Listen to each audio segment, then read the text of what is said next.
میں بہت دردمندی کے ساتھ، بہت احساس کے ساتھ، دل کے کڑھن کے ساتھ، محبت کے جذبات کے ساتھ یہ چند گزارشات پیش کرنا چاہتا ہوں۔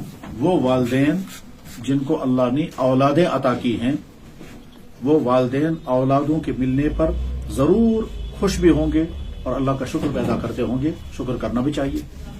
لیکن اس کے ساتھ ساتھ والدین کے کندھوں پر بڑی ذمہ داری ہے، نازک ذمہ داری ہے، اہم ترین ذمہ داری ہے، اور وہ یہ کہ آپ کے پیارے بچے اور آپ کی پیاری بیٹیاں برباد نہیں ہونے چاہیے۔ آپ کی خواہش یہی ہوگی اور ہونی بھی چاہیے، مگر بے شمار والدین اس بارے میں بڑی کوتاہیاں کرتے ہیں۔ ان کوتاہیوں کا نتیجہ یہ نکلتا ہے کہ ہمارے پیارے بچے اور پیاری بیٹیاں برباد ہو جاتی ہیں، بری عادتوں میں پھنس جاتی ہیں۔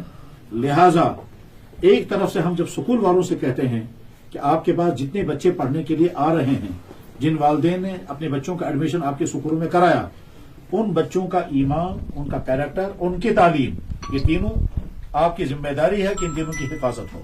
آپ کے ذریعے سے آپ کے سکول کے بچوں کا ایمان خراب نہیں ہونا چاہیے، آپ کے ذریعے سے آپ کے بچوں کا کیریکٹر برباد نہیں ہونا چاہیے، اور آپ کے ذریعے سے آپ کے بچوں کی تعلیم کم نہیں رہنی چاہیے۔ یہ تو سکول والوں کی ذمہ داری ہے۔ والدین کی ذمہ داری یہ ہے کہ سکول میں بچے نے جو کچھ سیکھا، کم سے کم گھر میں اس کی حفاظت ہو جائے۔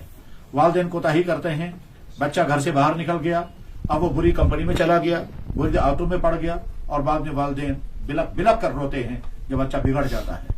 تو اللہ کے لیے اپنی ان بچوں کی فکر کریں۔ آج کا سماج، آج کی سوسائٹی، آج کا ماحول جیسا ہے وہ ہر آدمی جانتا ہے، ہر والدین جان رہا ہے کہ ہمارا بچہ بگڑ سکتا ہے اگر وہ گھر سے باہر چلا گیا برے۔ جناب والا، حالات یہ ہیں کہ بعض دفعہ ایک ہی گھر میں ایک بگڑا ہوا بچہ ہے اور دوسرا بچہ اچھا ہے۔ ایسی صورتحال میں ہم یہاں تک کہتے ہیں اس بگڑے ہوئے بچے سے دور رکھو اس اپنے اچھے بچے کو، کیونکہ اس کی بری عادت اس میں نہ آ جائے۔ اب جب آپ کا بچہ کھیلنے کے لیے چلا جائے گا، آپ کا بچہ رشتہ داروں میں چلا جائے گا، وہ کئی دنوں تک وہیں رہا اور وہاں بری عادتیں لے کر کے آ گیا، کچھ دنوں تک تو آپ کو پتہ ہی نہیں چلے گا، اور بہت دور کے بعد آپ کو پتہ چلے گا کہ آپ کا بچہ اور آپ کی بچی بگڑ چکی ہے۔ لہذا جیسے والدین اپنے بچوں کو اللہ کا احسان سمجھتے اور ہے، اور احسان سمجھنا بھی ہے، دیکھیں ان والدین کو جو بے اولاد ہیں اور وہ کیسے تڑپتے رہتے ہیں۔ تو اللہ نے اولاد عطا فرمائی ہے تو جیسے شکر پڑھنے کی بات ہے ویسے ذمہ داری کی بات بھی ہے۔ اپنی ذمہ داری کو سمجھیں۔ آپ کا بچہ بگڑنا نہیں چاہیے، آپ کا بچہ ڈرگس میں نہیں جانا چاہیے، آپ کا بچہ فضول خرچے میں نہیں پھنسنا چاہیے۔ آپ کا بچہ بری عادتوں کا شکار ہوگا تو آپ کے لیے بھی درد سر بنے گا۔ وہ ماں جو بار بار اپنے بچے کو کہتی ہے